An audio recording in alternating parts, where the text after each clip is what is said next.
Hi, this is Greg again. I wanted to talk a little bit about 619, the goals of the course, and then the purposes of some of the assignments. So, the goal of the course is essentially to familiarize you with some of the big ideas that are impacting educational technology. Names, concepts, technology specific events. This is not to give you the in depth scholar's knowledge of a very focused and specific field. The point as an educator, as many of you are, either K through 12 or working with business as a trainer or working as an instructional designer or even as a consultant or a coach or higher education, as an educator, you are out in the field and you are interacting with students, with parents, with customers, clients, policymakers, the school board, other colleagues, other teachers. You're interacting with people who have all of these perceptions about education. Now, in order to effectively and intelligently engage these people in conversation, especially about educational technology, which after all is the emphasis of your degree, correct?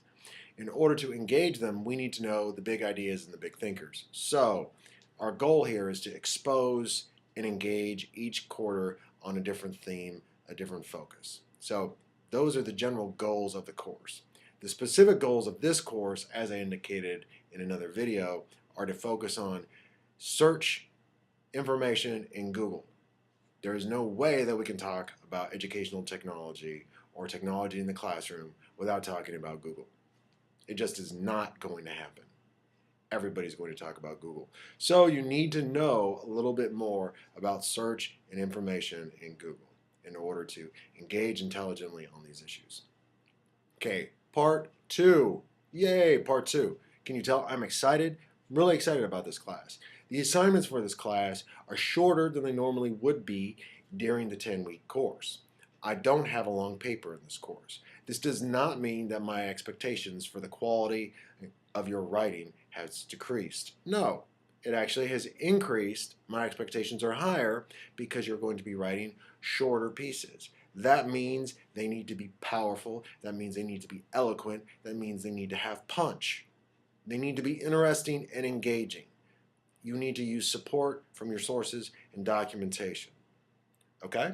So, the assignments, the blogs, essentially you're practicing public writing, performative writing, where you use sources in an interesting and engaging manner to support your argument.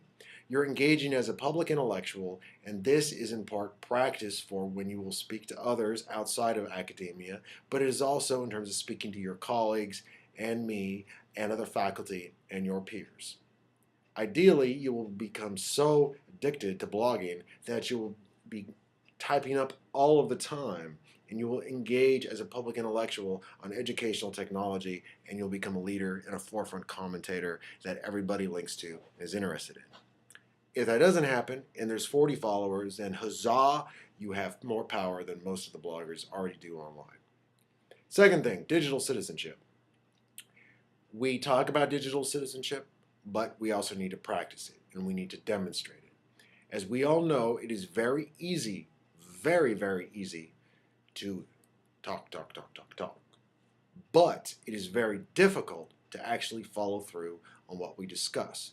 If we intend to encourage our students to be quality digital citizens, to be engaged digital citizens, and to be intelligent digital citizens who make responsible choices, then we need to demonstrate that ourselves. So part of your grade for this class is based around the concepts of digital citizenship. Look at the blog, it's fully laid out.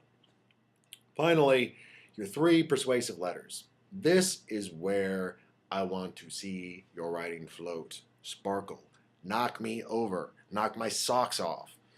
What you will do is you will choose 3 different specific audiences, and these can be individuals such as your principal, these could be groups such as the school board, or this could be a focused population such as, say, the readers of the NEA magazine for the state of Oregon. You will then compose to specific guidelines, meeting specific guidelines as laid on the assignment, of a specific length, a persuasive letter, where you discuss the impact of Google and or information from things that you have learned this term and how it possibly could or should affect and or cause changes or that your school or system or your institution or your business should effect changes based on what you have learned. In other words, your knowledge from this class is a lever. The, the lovely little persuasive piece is the fulcrum. Move stuff. Do things. Don't just think about it. Action. Looking forward to see what you have to produce. I'm really excited to see how y'all respond to this discussion of search and information. Curious about your impression of Gleick's writing style as compared to Levy, as compared to the book on search. Really want to see what you have to say. More importantly, I'm really interested in seeing how you compare and contrast with your diverse educational and learning experiences. It's gonna be a good one. I'm positive about this. Looking forward to it. See you in the blogosphere.